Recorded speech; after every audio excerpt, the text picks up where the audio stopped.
ধোকা দিয়ে বোকা বানিয়ে রেখেছিলেন, এইটা কিন্তু আর কেউ খাবে না। আপনি মেজর ডালিমের কালকে সংবাদ সম্মেলন দেখেননি? টকশোতে 11টা পয়েন্টের উপরে কথা বলেছি। এতদিন যত রকমের উল্টাপাল্টা নাম দিয়েছেন, পুরাটাই যে মিথ্যা এখন সব সাথী জানতেছি।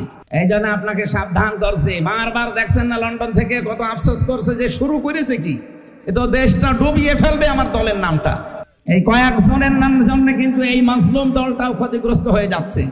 তারা মজলুম কম না, আমার সাথে যারা ছিল আমি তো দেখেছি এক একজনের নামে 313টা মামলা। তারেক জিয়া সাহেবের কেস, শ্রদ্ধাভাজন বড় ভাই জনাব মিয়া নুরউদ্দিন অপু ভাই, আমি তার সাথে 3 বছর ছিলাম। তার বন্ধু গিয়াসউদ্দিন মামুন। আপনারা এই উল্টাপাল্টা কাজগুলো করে খালেদা জিয়া কি আফসোস করেছে কালকে সকালবেলা দেখেছেন যে কিছু কোলাঙ্গার আর অপদার্থের জন্য বিএনপির বদনাম হয়ে যাচ্ছে। এরপরও আপনি কাকে দোষ দেবেন? সুতরাং একটা মুরব্বী মানুষ, স্বামী হারা মানুষ, সন্তান হারা মানুষ, একটা সন্তান তো প্রবাসে আছে, সারাটা জীবন কাটিয়ে দিচ্ছে দেশের জন্য, তাদের স্যাক্রিফাইস অনেক বেশি। কিন্তু কয়েকটা মানুষের জন্য যদি এটা অম্লান হয়ে যায়, আপনি কিছু জবাব দিতে পারবেন না। মনে করছেন আমি যা করি কেউ টের পায় না। কে বলেছে আপনাকে? আমি রিমান্ডে থাকতে আমার ম্যাডাম আমার বাড়ি থেকে কোথায় সাতক্ষীরায় এক ভাই কল দিয়েছিল, সেইটা পর্যন্ত ওরা আমার পরের দিন রিমান্ডে একেবারে সব দেখাচ্ছে যে এই দেখেন। আপনি বলছেন না, এই দেখেন তো। আমি আগে এই বিষয়গুলো বুঝতাম না। ওদের যা ঠিক করা আছে না, সব কিন্তু ওরা চেষ্টা চালাচ্ছে, সব দেখতেছে, পর্যবেক্ষণে রেখেছে কে কি করে। আমি গত পরশু দিনও একজন গোয়েন্দা বিভাগের সর্বোচ্চ দায়িত্বে যিনি আছেন কথা বললাম। উনি আমার বলছে, হুজুর আমরা দেখতেছি সারা দেশটা কে কি করে, কার কি কাজ কারবার আমল যা দেখতে পাচ্ছি।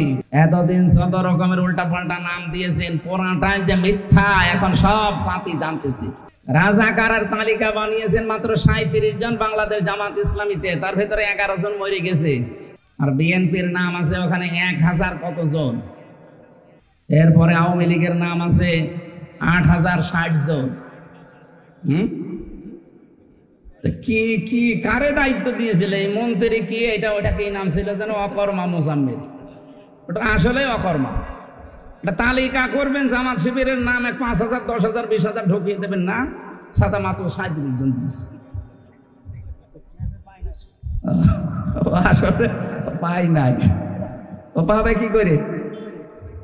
কারণ ইসলামপন্থী যারা কোরআন হাদিস পড়ে এই মানুষগুলো 50 বছর আগে যা বোঝে, জেনারেল মানুষ তারা 50 বছর পরে ওটা বোঝে। কারণ এর ভেতরে যে তথ্য আছে এটা সব 1500 বছর আগের, আর আপনি তো এখনো সে সময় পাননি, আপনি বুঝবেন কি করে? এই জন্য আমাদের এখান থেকে শিক্ষা নেওয়া দরকার। জালেমদের এত বড় শিকড় আল্লাহ কেটে ফেলতে পারে। আগামীতে যারাই বসবেন, কে বসবেন আমি জানি না, যেই বসেন তারা যেন জুলুম করবেন না। যা করছেন এইটাই তো প্রমাণ হয়ে যাচ্ছে যে আপনি জুলুম করবেন। সুতরাং আপনার পরিবেশ, আপনার মন মানসিকতা, আচরণ পাল্টান, নয়তো আপনার বাড়ি বা হানিফের বাড়ির মতো জাতীয় টয়লেট হয়ে যাবে। কথা বলেন। দরুদ সালাম পাঠ করে আমরা কোরআনে কারিম থেকে একটা আয়াতের 4 ভাগের 1 ভাগ পড়েছি। সূরা ফাতিহা। কোন সূরা? ফাতাহ মানে বিজয়। ফাতাহ মানে কি? একটা আয়াতের 4 ভাগের 1 ভাগ আমরা তেলাওয়াত করেছি। রাসূলের একটা স্বপ্ন দিয়ে আমাদের আল্লাহ শিক্ষা দিতে চাচ্ছে। সূরা ফাতিহা আল্লাহ রাব্বুল আলামিন বলেন, লাকাদ সাদাকাল্লাহু রাসূলাহুর রুয়া বিল হক। অবশ্যই আমি আল্লাহ আমার রাসূলকে যে স্বপ্ন দেখিয়েছি, এই স্বপ্নটা আমি যথাযথভাবে রূপ দেব। এই স্বপ্নকে আমি বাস্তবায়ন করে দেখাবো। স্বপ্ন দেখছেন কে? রাসূলুল্লাহ। বলেন কে? স্বপ্নের বাস্তবতা ঘটাবেন কে? আল্লাহ পাক বলেন, আমি যদি কোনো কাজের ইচ্ছা করি, ইন্নামা আমরুহু ইযা আরাদা শাইআন আইয়াকুলা লাহু কুন ফায়াকুন। আমি আল্লাহ যদি পৃথিবীতে কোনো কাজের ইচ্ছা করি, শুধু বলি কোন, সঙ্গে সঙ্গে ফায়াকুন, ওটা হয়ে যায়। আমাকে বাধা দেওয়ার মতো, রদ করার মতো দুনিয়ায় কোনো শক্তি আছে? আরো জোরে বলেন। অন্য ধর্মের মানুষ বিশ্বাস না করলে আমরা মুসলিম যারা, তারা বিশ্বাস করি কিনা? রাসূলুল্লাহকে আল্লাহ স্বপ্ন দেখিয়েছেন। এটা হুদায়বিয়ার সন্ধি আমরা মনে করি। এই সূরার ভেতরে 18 নম্বর আয়াতে একটা বিজয়ের কথা আল্লাহ দিয়েছেন কিছু শিক্ষার মাধ্যমে। 1400 মানুষ নিয়ে তিনি আসছিলেন মদিনা থেকে মক্কায়। হুদায়বিয়া নামক জায়গায় তিনি আটক হয়ে গেলেন। কাফেরদের কর্তৃক বাধাপ্রাপ্ত হলেন, তিনি আর যেতে পারবেন না। বিশ্বনবী হযরত ওসমানকে পাঠিয়ে দিলেন সমঝোতা করার জন্যে। হযরত ওসমান মক্কায় প্রবেশ করার পরে তারা ওসমানকে আটক করে ঘোষণা দিয়ে দিল কতিলা ওসমান ইবনে আফফান, তাকে হত্যা করা হয়েছে। ও বাংলার মুসলমানেরা, এখানে আমাদের জন্য কয়েকটা শিক্ষা আছে। হযরতে ওসমানকে তারা আটক করার পরে শুধু হত্যা করে ফেলেছে এই মিথ্যা সংবাদটা ছড়িয়ে দিয়েছে। নবীজি সংবাদটা কানে যাবার পরে 1400 সাহাবীর ভেতরে একজন নেই। হযরত ওসমান 1399 জনকে বললেন, তোমরা যে হজের এহরাম পরে এসেছো খুলে ফেলো, সাধারণ পোশাক পরো। ও দোহারবাসী, এদিকে তাকান। নবী কি জানতেন না যে এখন হজের পোশাক খুলে ফেললে হজ আর হবে না? জানতেন না? দেখেন ফরজ হজ তিনি বাদ দিয়ে দিচ্ছেন যে না থাক। রোজা ছিলেন, বললেন রোজা ভেঙে ফেলো। ফরজ রোজা বাদ, ফরজ হজ বাদ দিয়ে দিলেন। কি এমন কাজ করবেন তিনি? হুদায়বিয়া নামক যে বাবলা গাছটা ছিল ওই গাছের নিচে ভাবে হাত ফেলে দিলেন। ভালো করে বুঝবেন। সাহাবায়ে কেরামকে বললেন 1399 জন আমার হাতের উপরে হাত দাও। ওরা বিনা অপরাধে একটা নিরপরাধ মানুষকে বিনা কারণে মেরে ফেলেছে। হযরত ওসমান হত্যার বদলা না নিয়ে আমরা মদিনায় ফেরত যাব না। দরকার এই 1399 জন জীবন দিয়ে যাব, একজনও যাব না। তিনি বায়াত করাচ্ছিলেন। এই বায়াত হঠাৎ করে ফেরেশতা জিবরাইল এসে আয়াতের অর্ধেক অংশ তার কানের কাছে শোনালেন। লাকাদ রাদিয়াল্লাহু আনিল মুমিনিন ইয ইউবাইউনাকা তাহতাশ শাজারাতি ফাআলিমা মা ফি কুলুবিহিম। এদিকে তাকান। আল্লাহ গ্যারান্টি দিচ্ছেন লাকাদ রাদিয়া। এখানে যারা আরবি গ্রামার জানে, রাদিয়া এটা মাজির সিগা, এটা অতীতের শব্দ, এটা পাস্ট। আল্লাহ পাক বলেন অবশ্যই আমি আল্লাহ রাজি হয়ে গেছি। রাজি হব না, রাজি হয়ে গেছি। আমি আল্লাহ নিজে রাজি হয়ে গেছি। আনিল মুমিনিনা, এই মুমিনদের উপরে। যেহেতু বহু বচন দিয়েছেন তার মানে 1399 জন যারা আছে সবার উপরে আমি আল্লাহ রাজি হয়ে গেছি।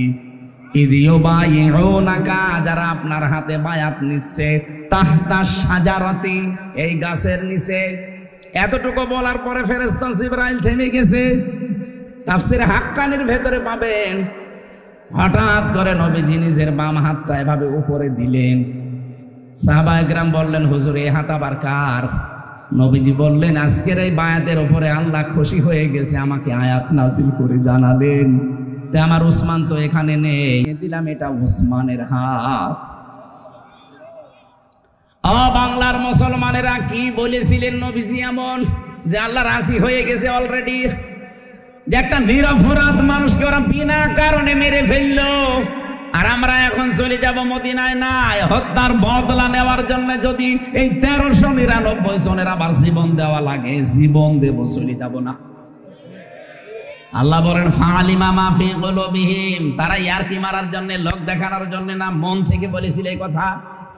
এজন্য আমি আল্লাহ খুশি হয়ে দুইটা জিনিস তাদেরকে দিলাম। ফানজালাস সাকিনাতা আলাইহিম, তাদের উপরে আমি আল্লাহ প্রশান্তি নাজিল করলাম।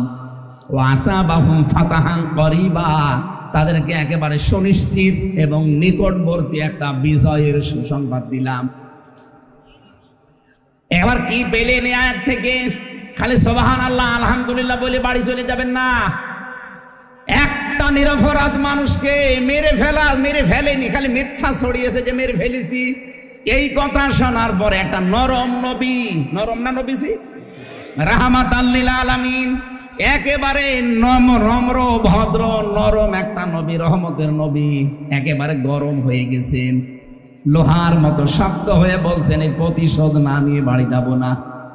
বাংলার এই জীবনে এই 54 বছরে যারা বিনা কারণে কত মানুষ হত্যা হয়ে যায়, কত মানুষকে গুম করা হয়, খুন করা হয়, ব্যারিস্টার আরমানের মতো, আজমি ভাইয়ের মতো মানুষ 10 বছর 8 বছর আয়না ঘরে রাখা হয়। কোরআনের পাখি আল্লামা দেলাওয়ার হোসেন সাঈদীকে ধর্মীয় অনুভূতিতে আঘাত দিয়েছে এই কথা বলে যেদিন আটক করা হয়, এদেশের 18 কোটি জনগণ যদি ওই 1399 জনের মতো সিদ্ধান্ত নিতে পারত যে শপথ নিলাম বিনা কারণে কোনো আলেমকে আমরা আটক থাকতে দেব না, জালেমরা এমনিতে ভয়ে ছেড়ে দিত। নবী শুধু সিদ্ধান্ত নিয়েছেন, এই খবর যখন মক্কায় গেছে কাফেররা তাড়াতাড়ি করে ভয়ে ছেড়ে দিয়েছে ওসমানকে, বলছে দিনের অবস্থা ভালো না। সেই কাফেরের প্রেতাত্মারা এখনো পৃথিবীতে আছে। সত্যি আমরা যদি আল্লাহর প্রশান্তি আশার লাভের আশা করতাম, যদি বিজয় চাইতাম ইসলামের মানবতার, আমরা দল বিদল দেখতাম না। আল্লাহর কসম মানবতা যেখানে ভুলণ্ঠিত আমরা সব এক হয়ে যেতাম। সারা পৃথিবী না অন্তত বাংলাদেশে যারা বিভিন্ন কলকাঠির কারণে আলেমদেরকে ধ্বংস করে দিল, ইসলামকে আজ অনেক দূরে ফেলে দিয়েছে, এই জালেমদের জীবনেও ক্ষমতা হইতো না, কারণ তাদেরও জানের ভয় আছে। কথা বলে না কেন? সূরা ফাতিহার আয়াতের আলোচনা শোনার জন্য, তাফসীর শোনার জন্য বসেছেন। এই ফাতিহার এটা 18 নম্বর আয়াত। এই আয়াতটা আমাদের জীবনে আছে নেই? এখনো পর্যন্ত জনাব এটিএম আজহারুল ইসলাম 17 বছর বিনা কারণে পড়ে আছে ছেলে, বলে না ওনার উপরে ফাঁসির আদেশ। আরে ভাই ফাঁসি দিল কে? ওদের বানানো ট্রাইব্যুনাল, বানানো প্রসিকিউটর, বানানো বিচারপতি, বানানো সব কিছু বানানো, রায়ও বানানো, সাক্ষীও বানানো। আমি নিজে সাক্ষী না, আমার 3টা বছর কোন কারণে ওরা জেলে রাখে? কোনো কারণ না, এমনি। কারণ আমার বিরুদ্ধে যে মামলা দিয়েছিল কিছুদিন আগে, মামলা পুরা খারিজ হয়ে গেছে। বিচারপতি আমার মামলার ফাইল দেখে বলছে, কি দেখে বিচার করব, এর ভেতরে তো কোনো মাল নেই, যান সব খারিজ করে দিলাম। তার মানে আদালত কর্তৃক প্রমাণিত যে আমার কোনো দোষ পাইনি, আমি নির্দোষ। একটা নিরপরাধ নির্দোষ মানুষকে আপনি 3টা বছর তাও জেলে রাখেননি, ফাঁসির কন্ডেম সেলে রাখলেন, আমার মিনি আয়না ঘরেও রেখেছিলেন। এদেশের মানুষকে সব মরে গিয়েছিল। মাঝে মাঝে ভাবতাম ওই ভেতরে মাটির নিচে যে মানুষ কি দেশে আছে না সব কি মরে গেছে। অন্তত যারা এখানে দায়িত্ব পালন করে, 8 ঘন্টা ডিউটি করে, যে কঠোরতা এরা করে, মানুষ নামে এরাও কলঙ্ক। এরা বাইরে যে সংসার করে কি করে, যে দৃশ্য সারা রাত পিটাতো মানুষকে, সারা রাত পায়ের সাথে শিকল বাঁধা। আমার সাথে মুফতি ফখরুল ভাই ছিল, উনি মাঝে মাঝে আমারে বলতো, হামজা তোমার সাথে কি করে আমি জানি না, আমার এই পায়ের ভেতর দিয়ে হাত দিয়েছে, সামনে যে লোহার ব্যারিকেড আছে ওর সাথে হাত শিকল দিয়ে বেঁধে দিয়েছে। এই যে মানুষ শুয়ে থাকে, এটা যে কত বড় নিয়ামত এটা আমি জানি। দেখতাম জেলখানার ওই কন্ডেম সেলের ভেতরে আমার রুমে ছিল, 60 হয়ে পা ছেড়ে দিয়ে হাত ছেড়ে দিয়ে শুয়ে আছে। কি ভাই আপনি এরকম মরা মানুষের মতো থাকে? চোখের পানি ফেলে দিয়ে বলতো, হামজা মানুষ যে শুয়ে থাকে এটা যে কত বড় নিয়ামত আমি টের পেয়েছি। 24 ঘন্টা এভাবে বাধা থাকতাম, 24 ঘন্টা। আরে 2 মিনিট 5 মিনিট 1 ঘন্টা না, বছরের পর বছর। খাবার দাবার তাও ভালো দিলে হয়, সকালে কটা পচা চুলা দিত, দুপুর বেলা কয়েক মুঠ ভাত দিয়েছে, তা মনে হচ্ছে কেউ মাখিয়ে দিয়েছে। চুল দাড়ি গোপ দেখলে মনে হবে জঙ্গল থেকে বেরিয়ে আসে, এত বড় বড় নখ হয়ে যায় এক একজনের। কেউ 2 বছর 5 বছর 7 বছর পড়ে আছে দুনিয়ায়, কেউ জানে না। মাঝে মাঝে যখন নিয়ে আসতো রিমান্ডে, দেখতাম ভাই কেউ কেউ খুশিয়ে খুশিয়ে লিখে রেখেছে দেওয়ালের সাথে ভাঙা ভাঙা অক্ষরে, যে ভাই কেউ যদি বাইরে যেতে পারেন এই নাম্বারটা জানাবেন যে আমি বেঁচে আছি। এখনো পর্যন্ত আপনি জালেমের সাফাই গান বলে কি করেছে যে বুবুর পালিয়ে যাওয়া লাগলো, কি করেছে আপনার সাথে তো করেনি। আপনার বাবার সাথে যদি এরকম 14 বছর আয়না ঘরে রাখবে কখন টের পেতেন আপনি? পৃথিবীর ইতিহাস পাল্টিয়ে দিয়েছে। কি করেছে মানে? আমার 3 বছরের জীবন শেষ করে দিয়েছে। আর যে লোকটা 14 বছর পড়ে আছে, ওইটা যদি আপনার বাবা হয়তো আপনি মরণের আগে মাফ করতে পারতেন? এখনো পর্যন্ত এই ফ্যাসিবাদদের সাথে গোপনে গোপনে অনেকে আতাত করে। আপনি কি মনে করছেন যে আমি সফল হতে পারবো? আল্লাহ নিজে ওদেরকে মামলা দেবে। ইন্নামাস সাবিলু আলাল্লাযিনা ইয়াজলিমুনান নাস, সূরা শূরা 25 নম্বর পারা 6 নম্বর পৃষ্ঠা 13 নম্বর লাইনের, এটা 42 নম্বর আয়াতের প্রথম অংশে আছে। আল্লাহ বলেন যারা জালেম এদের বিরুদ্ধে আমি আল্লাহ নিজে মামলা দেব। সুতরাং বাংলাদেশে যারা 15.5 বছরে জুলুম করেছেন, আপনি হামজার মামলার আসামি না, আপনি সরাসরি আল্লাহর মামলার আসামি। বলেন তো, আল্লাহ নিজে বিচারপতি, নিজে মামলা দায়ের করবে, আপনাকে কোন বাবা বাঁচাবে বলেন? আর আপনি এখন তাদের পক্ষ নিয়ে কথা বলেন।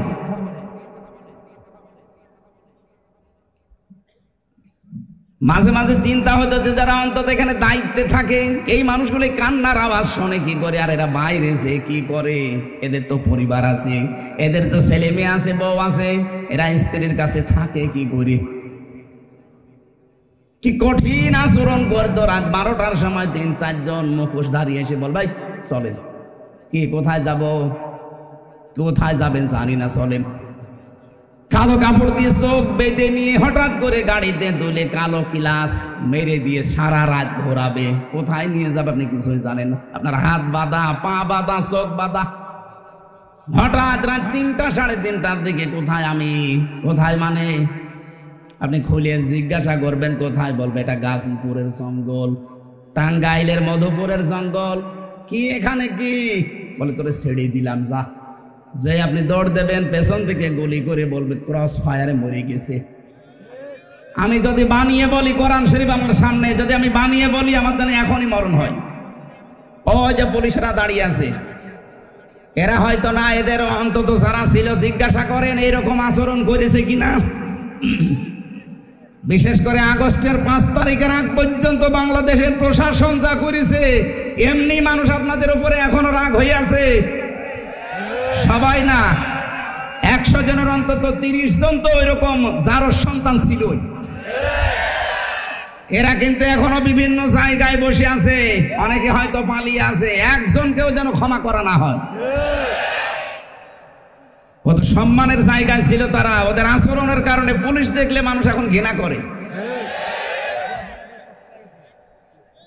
না। আমরা চাই যে মানুষগুলো অন্তত এই 15.5 বছরে এই নিরীহ মানুষদেরকে রিমান্ডের নামে যা করেছে, ভাষায় বলার মতন আমার তো অল্প, এ কিছুই না। আরো আমি যাদের সাথে ছিলাম ওদের নখগুলো দেখি একটাও নেই, পায়ের নখ, হাতের নখ সব তুলে ফেলেছে। চোখের এই ভরু নেই, পায়ের নিচে এত পিটানো পিটিয়েছে, চোখে আর দেখে না। আপনাকে একাধারে যদি এখন 10 মিনিট পায়ের নিচে পিটানো হয় লোহার মোগর দিয়ে, আপনি একটু পরে অন্ধকার দেখবেন। কারণ মায়ের জায়গা ওরা ট্রেনিং নিয়েছে, জানে যে কোথায় মারলে কোথায় কি হয়। আমারে মাঝে মাঝে নিয়ে আসতো যে এই যে এটা দিয়ে আমরা নখ তুলি, এরকম বড় বড় ওই যে মেশিনগুলো আছে ওদের কাছে। আর এখনো অনেকে জালেমের স্ট্যাটাস দেয় যে কি করেছে উনি, যে ওনার পালানো লাগলো, অনেকে উন্নয়ন কম করেছে। কিসের উন্নয়ন?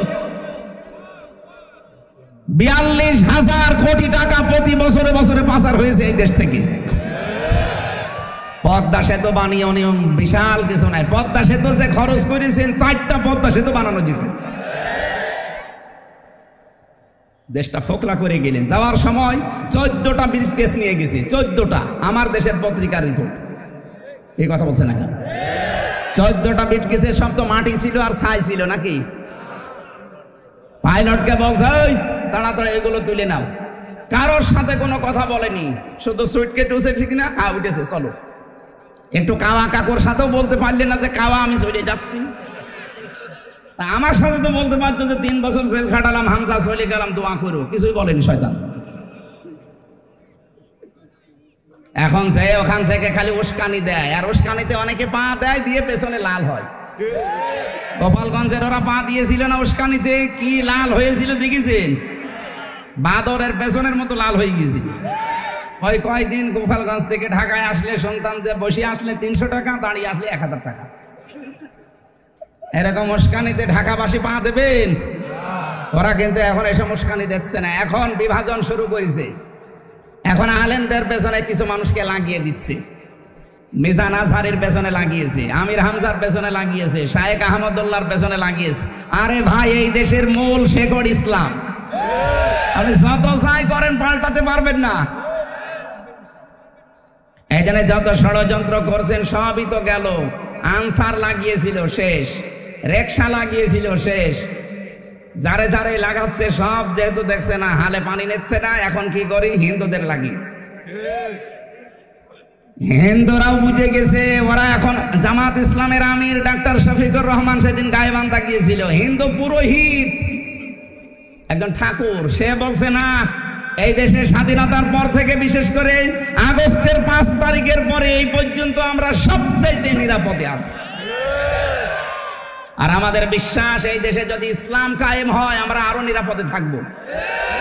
এটা রেকর্ড হচ্ছে, অন্যান্য ধর্মের যারা আছেন বিশ্বে সবাইকে বলছি, বাংলাদেশে যদি ইসলাম কায়েম হয় আমরা গ্যারান্টি দিচ্ছি এই দেশে সবচাইতে বেশি নিরাপদে থাকবো অমুসলিমরা। কারণ একটা মুসলমানের মাথায় আঘাত করলে একটা গুনাহ হবে, আর অমুসলিমের মাথায় আঘাত করলে ডবল গুনাহ হবে। কেন? কারণ একটা জুলুম আর একটা হচ্ছে আমানতের খেয়ানত। এই জন্য আপনারা নিশ্চিন্তে থাকতে পারেন, ইসলাম আসলে অনেকে ভয় দেখাচ্ছে তোদের কিন্তু দেশ থেকে তাড়িয়ে দেবে। দেশ থেকে তাড়িয়ে দেবে মানে ওরা এই দেশে জন্ম নিয়েছে, দেশের গর্বিত নাগরিক। এই কথা বলে না কেন? আর রাসূলের যে স্বপ্ন আল্লাহ বাস্তবায়ন করেছিলেন, রাসূল এখন নেই, আছে? রাসূলের নায়েব আছে না? এখানে আলেম কারা দেখে হাত বলেন তো?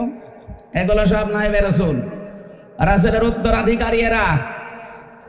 এরা যদি স্বপ্ন দেখে বাস্তবায়ন আল্লাহ করবেন। এখানে শেষের শব্দ কি? লাকাদ সাদাকাল্লাহু রাসূলাহুর রুয়া বিল হক। আল্লাহ পাক বলেন রাসূলের স্বপ্নকে আমি অবশ্যই বাস্তবে রূপ দেব। বলছেন তো, কে বলছেন বলেন তো? আরো জোরে বলেন। কোরআনের পাখি আল্লামা দেলাওয়ার হোসেন সাইদি রহমাতুল্লাহ আলাইহি, উনি কি নায়েবে রাসূল ছিলেন না? যতগুলো স্বপ্ন দেখেছিলেন রাসূলের স্বপ্নের মতো সব স্বপ্নকে আল্লাহ বাস্তবে রূপ দিয়েছে। বলেছিল জালেমরা ইঁদুরের গর্ত পাবে না, ঠিক পাচ্ছে না। বলেছিল নাড়া দেওয়া হবে এখান থেকে একেবারে দিল্লি গিয়ে পড়বে, ঠিক পড়েছে। উনি স্বপ্ন দেখেছিলেন এই দেশে জালেমদের নাকের ডগার উপরে কালেমার পতাকা তৎপত করে উড়বে, উঠতেছে, সামনে উড়বে, আমি গ্যারান্টি দিলাম সামনে উড়বে। আগস্টের 5 তারিখের আগের জরিপ দেখেন, আন্তর্জাতিক যতগুলো জরিপ আছে, মাত্র 100 জনের 15 জন মানুষ চাইতো এই দেশে কোরআনের বিধান কায়েম হোক। অথচ এই যে জানুয়ারির 1 তারিখের রিপোর্ট, এই দেশে মাত্র 4.5 মাসের ব্যবধানে 100 জনের 58 জন মানুষ এখন চাচ্ছে এই দেশে কোরআনের বিধান কায়েম হোক। মানুষ বুঝে ফেলেছে যে কোরআনের বিধান ছাড়া এখানে ন্যায় বিচার কায়েম করা সম্ভব না। আপনাদের পাশের জেলা মুন্সিগঞ্জ, এখানকার একটা কোলাঙ্গার ছিল কালামানিক, আল্লামা সাইদিকে ফাঁসি দিতে পারে না, এজন্য জীবনের বড় আফসোস। আল্লাহ অপমান করেছে, কলা পাতায় শুয়েছে, গলায় গামছা দিয়ে জনগণ টানতে টানতে নিয়ে এসেছে। এমনকি ওর বিসিও উড়ে গেছে, ওর বিসি নেই। আমি যেই জায়গায় থাকতাম ওই শয়তানকে শুনলাম সেখানে রেখেছি। ওদের নাকের ডগার ওপরে এই দেশে কালেমার পতাকা উড়বে ইনশাআল্লাহ। 4 নম্বরে উনি লন্ডনে বলেছিলেন এই পৃথিবীতে 257টা রাষ্ট্র, সর্বপ্রথম কোরআনের পূর্ণাঙ্গ বিধান কায়েম হবে আমার মাতৃভূমি বাংলাদেশে। এটা আমি আমার বিশ্বাস, কোরআনের উপর আমার 100% বিশ্বাস আছে। আল্লাহ এটা দেখাবে। কেন দেখাবে? সূরা কসস 6 নম্বর আয়াতে আমি পেয়েছি, অনুমাক্কিনা লাহুম ফিল আরদ। আল্লাহ পাক বলেন মুসা নবীর দলকে ফেরাউন কোণঠাসা করে রেখেছিল, আমি তাদেরকে জমিনের শাসন ক্ষমতা দিয়েছি। অনরিয়া ফিরাউনা ওয়া হামানা ওয়া জুনুদাহুমা মিনহুম মা কানু ইয়াহতারুন। আমি ফেরাউনকে, হামানকে আর ওদের সৈন্যবাহিনীকে, দলীয় লোককে আমি দেখাতে চাই সবচাইতে বেশি ভয় তারা যাদেরকে করতো তাদেরকে আমি জনের শাসন ক্ষমতা দিয়ে দেখালাম। এই 53-54 বছরে যাদেরকে কোণঠাসা করে রেখেছিলেন ইসলামী আন্দোলনকে, আল্লাহ যেন তাদেরকে জনগণের দায়িত্ব দেওয়ার জন্য সিদ্ধান্ত নিয়ে ফেলেছেন। এখানে ষড়যন্ত্র যত করবেন আপনি তত পচবেন। কথা বলে না কেন? রাসূলের স্বপ্ন যদি আল্লাহ বাস্তবে রূপ দিতে পারে, নায়েবে রাসূলদের স্বপ্ন আল্লাহ বাস্তবে রূপ দিতে পারে না? কোরআনের পাখির সবগুলো স্বপ্ন আল্লাহ বাস্তবে রূপ দিয়েছে, এখন সামনে একটা বাকি আছে। এইটা বাকি আছে যে বাংলাদেশে পূর্ণাঙ্গ ইসলাম কায়েম হবে, উনি দেখে যেতে পারেননি, কিন্তু নায়েবে রাসূল ওনার এখনো আছে না? এরা দেখবে ইনশাআল্লাহ। মা বোন যারা এসেছেন, সম্মানিত মা বোনদেরকে পারিবারিক জীবন নিয়ে আমি বই লিখেছি জেলখানার ভেতরে, কারণ ওখানে 100 জনের প্রায় 60 জন মানুষ জেল খাটছে মেয়েদের কারণে। এখন যে জল্লাদ আছে ইলিয়াস, শাহজাহানের পরে, এই লোকটা বউ মারার মার্ডার মামলা, বউকে একদিন একটু চড় দিয়েছিল সংশোধন করার জন্য, ও ছাতা মরে গেছে। মানে একটা চড় দিয়েছে, হয়তো জায়গা মতো লেগেছে, ও মরে গেছে। খুব বড় কাজের জন্য না, ও বউর সাথে মার মিল ছিল না, যত কামাই করে ও বউর সাথে কোনো মিল নেই। আরে আমি টাকা পয়সা কামাই করি, আমার মাকে দেব, বোনকে দেব, আর এর মন পাওয়া যায় না। এরকম ছোট মনের বউ দেশে নেই? কার বউ এরকম ছোট মন, হাত তোলেন তো। না, মিথ্যা কথা বলেন কেন? মেয়েদের প্রতি এখন আমার খারাপ ধারণা চলে আসতো। আলহামদুলিল্লাহ, দোহার আর নবাবগঞ্জের মেয়েরা সব আল্লাহর ওলি। হ্যাঁ, সম্মানিত মা বোনেরা, শুধু নামাজ পড়ে রোজা রেখে কালো বোরকা পরে জান্নাত পাবেন না। আল্লাহর কসম, আপনি নামাজ পড়ে রোজা রেখে কালো বোরকা পরে মনে করেন আমি জান্নাত চলে যাব না। স্বামী যেটা চায় ওইটা আপনাকে পছন্দ করা লাগবে, যদি জায়েজ হয়। অতুইনু আলা দীনি জাওজাতিহা, নবীজি বলেন মেয়েদের এই গুণটা লাগবেই। ওর স্বামী যদি বাইরে থাকে দ্বীনের কাজে, মানবতার কাজে, ইসলামের কাজে, সেজন্য পেছন দরজা দিয়ে খাদিজার মতো সাপোর্ট দেয়। খাদিজা জীবনে এক ওয়াক্ত নামাজ পড়েননি, রোজা রাখেননি জীবনে একটা, হজ করেননি, যাকাত দেননি, কিন্তু তার জন্য জান্নাতে একটা ঘর আল্লাহ পাঠিয়ে দিয়েছে। জীবিত অবস্থায় জিবরাইলকে বলেছে, যাও এই ঘরটা দেখিয়ে বলবা যে এটা খাদিজার জন্য আল্লাহ বানিয়ে রেখেছে। কেন? নবীজি যখনই বাইরে থেকে আসতেন, খাদিজা ঘরটাকে নয়েজ মুক্ত রাখতেন, আওয়াজ মুক্ত, কোনো কোলাহল নেই। আর আপনি স্বামী বাইরে থেকে আসলে বাড়ি মনে হয় যে একটা জাহান্নাম বানিয়ে রেখেছেন। এইটা নেই, এইটা নেই, এইটা নেই, কেন? একটু শোকের সময় বলা যায় না? ও এমনিতেই মেজাজ গরম হয়ে সারাদিন রোদে পুড়ে আসে। এই জন্য মেয়েদেরকে বলবো, আপনি খাদিজার মতো স্বামীকে সাহায্য করবেন পেছন দরজা দিয়ে, তাহলে আপনাকে জান্নাতে খাদিজার সাথে আল্লাহ জায়গা করে দেবেন। উনি তো জীবনে এক ওয়াক্ত নামাজ পড়েননি, রোজা রাখেননি, হজ করেননি, যাকাত দেননি, শুধু স্বামীর পেছনে এই খেদমত আর শ্রম দেওয়ার কারণে যদি আল্লাহ তাকে জান্নাতে একটা ঘর বানিয়ে পাঠিয়ে দেয়, আপনাকেও দেবে ইনশাআল্লাহ। তাই বলে আপনি নামাজ পড়াও ছেড়ে দেবেন তা বলছি না, অবশ্যই নামাজ পড়বেন। এই দাম্পত্য কলহর 27টা কারণ আছে। কয়টা? এই কারণগুলোতে আমাদের পরিবারে ঝগড়া হয়, মনোমালিন্য হয়, ডিভোর্স হয়, পরকীয়া প্রেম হয়। এটার জন্য আমি বই লিখেছিলাম 120 পৃষ্ঠা দিয়ে, ওখানে তো লিখতেও দেয় না শয়তানরা। খুব কষ্ট করে করে খালি নয়েট করে আমি বাইরে এসে বইটা ছেড়েছি। ওই গাড়ি থেকে মেয়েদের জন্য নিয়ে যাবেন, পুরুষের জন্য একটা আছে, মেয়েদের জন্য একটা আছে। 8টা বই করেছিলাম, তার মধ্যে 2টা জেলখানায় আর বাইরে 6টা, ওখানে মনে হয় 5-6টা আছে। ওটা অবশ্যই নিয়ে যে মেয়েকে বউকে পড়াবেন, যে মেয়েকে বিয়ে দেবেন আগে 120 পৃষ্ঠা ভালো করে পড়, বউকে পড়াবেন, অন্তত গন্ডগোলগুলো কমবে। আল্লাহ আমাদেরকে, আমার মনে হয় এখন আর 5-7 মিনিট আছে নামাজের, আসরের নামাজ তো ফরজ, এই জন্য আমরা চালাতে পারছি না। আমি বের হয়েছিলাম অনেক আগে, কিন্তু আসতে রাস্তায় জামে পড়ার কারণে আমার দেরি হয়ে গেছে। হজ বাবা ওরফে ভণ্ডমতি, যে তার নিজ বাড়িতে কাবা ঘর বানিয়ে হজ করাতেন, তা জনসম্মুখে আসার পর সে দীর্ঘদিন আত্মগোপনে ছিলেন এবং তিনি আবার তার পূর্বের কার্যকলাপ শুরু করেছে, প্রস্তুতি নিচ্ছে। আপনি বিষয়টি দোহার বাসের নিকট তুলে ধরেন। কিসের? কাবা শরীফ শুধু মক্কায় আছে, এটা বাদ দিয়ে পৃথিবীর কোন কাবা কেউ যদি বানায়, ওই যে আব্রাহা একটা কাবা বানিয়েছিল, ও ধ্বংস হয়ে যায়নি? এটা একটা ভণ্ড নয়, বুদ্ধি প্রতিবন্ধী। দোহারার সর্বস্তরের ধর্মপ্রাণ মুসলমান এবং প্রশাসন যেন বিষয়টি আইন হাতে তুলে নেবেন না। প্রশাসনের লোক আছে, ওনাদেরকে জানাবেন, প্রশাসনের মাধ্যমে, আইনের মাধ্যমে কাজ কি। আগামীতে যদি আশপাশে কোনো জায়গায় আসি আমি, রাতের বেলা নিয়ে আসবেন। দিনের বেলা আমার মাহফিল আসলে গ্যাঞ্জাম হয়ে যায় আর সময়ও কম হয়ে যায়। একটা বিষয় বোঝাতে হলে 1-1.5 ঘন্টা 2 ঘন্টা সময় লাগে। তাফসীর আকারে আগামীতে কথা বলবো কোনো জায়গায় রাতের বেলা আসলে। এখানে জনি শিকদার আছেন একজন, এই থানায় নাকি? ওই জায়গায় একটা মাহফিল নেওয়ার কথা আছে, এখনো নেইনি। আসলে সারা দেশে এখন তো আর কোনো জায়গায় জালেম নেই, এই জন্য সারা দেশে যেতে গিয়ে আমি মানে আরো দুর্বল হয়ে যাচ্ছি। আজকে 3টা, এখন এই ভাঙ্গা মোড়ে আছে মাগরিবের পরে, ফরিদপুর ভাঙ্গা, রাতে আবার মাদারীপুর শিবচরে। কালকে আবার বরিশাল, এই জন্য খুব জার্নিও হয়ে যাচ্ছে বেশি। আগামীতে আসলে কথা বলবো। আমি একটু মুসাফির অবস্থায় আছি, মোনাজাত করছি। আল্লাহুম্মা আমিন। লা ইলাহা ইল্লা আনতা সুবহানাক ইন্নী কুনতু মিনাজ জালিমিন।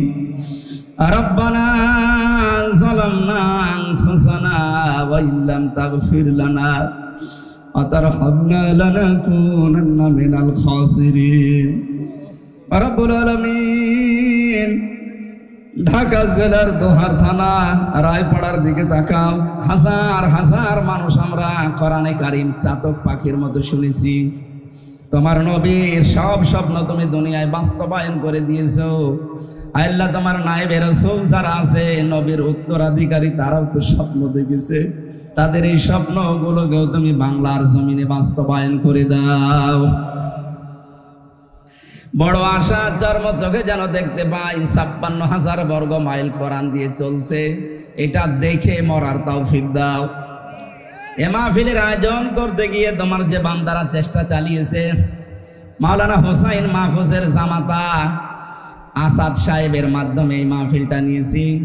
আল্লাহ, তোমার এই গোলামের সাথে যত যুবকেরা এলাকার মানুষকে নিয়ে এই মাহফিল সাজিয়েছে, খাদিজাতুল কুবরার মতো তাদের মাদেরকেও কবুল করে নাও। ভালো ভালো কাজে যাদেরকে লাগিয়েছো, এই যুবকদেরকে আর অন্যায় কাজে তুমি ছেড়ে দিও না। প্রধান অতিথি আমাদের মাথার তাজ, বিশিষ্ট আইনজীবী ব্যারিস্টার নজরুল ইসলাম। আল্লাহ, তোর বাবা মাকে মাফ করে দাও। তার শ্বশুর শহীদ মাওলানা মতিউর রহমান নিজামীকে কবরে তুমি জান্নাতুল ফেরদাউস দান করো। তার জীবনের যত ভালো কাজ ছিল আল্লাহ তুমি কবুল করে নাও। আলেমা শামসুন নাহার নিজামী, তাকেও তুমি ধৈর্য ধারণ করার তৌফিক দাও। এ মাহফিলের সম্মানিত সভাপতি নুরে আলম ভাইকে কবুল করো। কত অতিথি এখানে এসে বসে আছে, যতটুকু শুনলাম আল্লাহ তুমি আয়াতগুলো আমাদের জীবনে বাস্তবায়ন করে দাও। মা বোনেরা পর্দার আড়ালে বসে আছে, খাদিজার মতো, আয়েশার মতো তাদের জীবন বানিয়ে দাও। অনেক পরিবারে অশান্তি আছে স্বামী স্ত্রীর, আল্লাহ তুমি ওসমান রকিয়ার মতো পরিবার বানিয়ে দাও। ৩টা বছর জালেমের জেলখানায় আমি নিজে অসুস্থ হয়ে গেছি, আল্লাহ তুমি আমাকে আগের অবস্থায় আবার ফিরিয়ে দাও। আল্লাহুম্মা রব্বিরহামহুমা কামা রব্বায়ানি সাগীরা। কখন কার কাছে মরণ চলে আসে আমরা কেউ জানি না।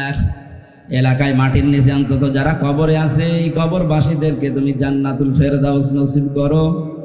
যে যেইভাবে এই মাহফিলের দিকে এগিয়েছে আল্লাহ তাদেরকে তুমি ওইভাবে সাহায্য করো।